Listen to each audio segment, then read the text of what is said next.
વિશ્વાસ ભવણીયા મયુરનગરિકા રાજામાં અમારું 3જા વર્ષમાં મંગલ પ્રવેશ છે।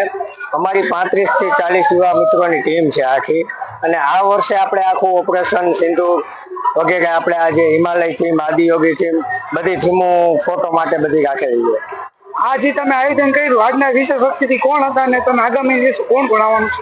આજે આયોજન કર્યું એમાં આજના વિશેષ અતિથિઓ ઘણા મનોજભાઈ પનારા છે, અજયભાઈ લોરિયા છે, આપણા સિરામિક એસોસિએશનના પ્રમુખ વગેરે વગેરે આજે હાજરી આપી। વિશ્વાસભાઈ, આજે તમે ગણપતિનું આયોજન કર્યું તો લોકોને શું સંદેશ અપીલ કરવા માંગો છો?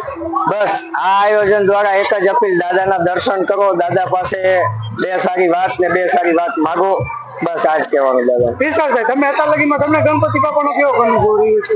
બસ જો કે હું 3 વર્ષથી આ મયુરનગરિકા રાજ્ય આયોજન કરું છું, અને મોરબીની જનતાનો પૂરેપૂરો સપોર્ટ, સાથ, સહયોગ બધું અમને મળ્યું છે।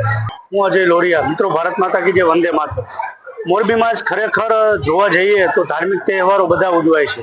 જ્યારે આજે ગણેશ ચતુર્થી 2 દિવસ પહેલા હતી, ત્યારથી જે 9 દિવસનો કાર્યક્રમ છે, એમાં જે મોરબીમાં આજે હું મયુરનગરિકા રાજા રવાપર રોડ જે HN કાફે છે એના એ ગ્રાઉન્ડમાં જે આજે ઉજવાઈ રહ્યો છે, ત્યારે જ ખરેખર એમના મુખ્ય આયોજકો મયુરભાઈ બાવરવા છે, ભાઈ વિશ્વાસભાઈ ભોરણીયા છે, અને લગભગ 35-40 લોકોની ટીમ છે।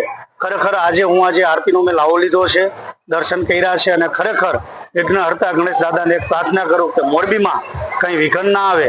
જો કે વિઘન આવ્યા છે છતાંય મોરબી ઊભું થઈ ગયું છે, ભૂકંપ છે, ઝૂલતો પુલ છે, આવા પણ આગામી દિવસોમાં વિઘન ના આવે એવી મેં પ્રાર્થના કરી છે।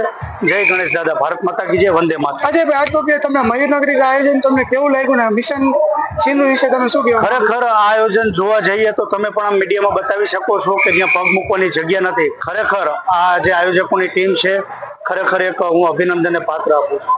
આજના પર્વ વિશે તમે લોકોને શું સંદેશ દેવા માંગો છો? બસ એ જ સંદેશ કે ગણેશ દાદાની જેમ મોરબીની પબ્લિક મોટું પેટ રાખે, જો કે રાખતી એવી છે, પણ આનાથી પણ મોટું પેટ રાખે અને ખરેખર મોરબીનો વિકાસ થાય, એક એવી મારી પ્રાર્થના છે ગણેશ દાદાને, અને મોરબીની આમ જનતાને એક મારો સંદેશ છે।